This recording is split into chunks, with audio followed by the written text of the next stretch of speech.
ચીમેર ધોધે ધારણ કર્યું છે. કુદરતી મહાસ્વરૂપ સહેલાણીઓ માટે આકર્ષણનું કેન્દ્ર બની ગયું.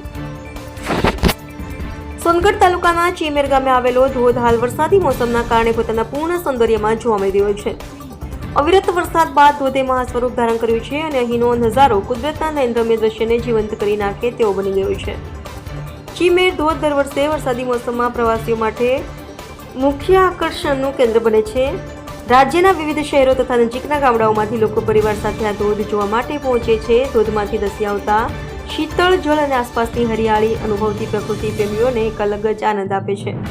સ્થાનિક લોકો જણાવે છે કે આ ધોધ માત્ર નૈસર્ગિક દ્રશ્ય નથી, પણ કુદરત સાથે જોડાવાનો અહેસાસ પણ છે. તાજી હવા, ઠંડુ પાણી અને શાંત વાતાવરણ સાથે આ સ્થળ માનસિક શાંતિ આપે છે. તંત્ર તરફથી પણ સુરક્ષા તથા વ્યવસ્થાની દૃષ્ટિએ યોગ્ય પગલાં લેવામાં આવી રહ્યા છે, જેથી સહેલાણીઓ આરામથી અને સલામત રીતે મુલાકાત લઈ શકે. ચીમેર ધોધ આજે પ્રવાસી સ્થળ તરીકે લોકપ્રિય બની રહ્યો છે અને કુદરતી ખજાનો તરીકે તેને વળગી રાખવો આપણી સૌની જવાબદારી છે. રિપોર્ટર હાર્દિક જોશી, સોનગઢ.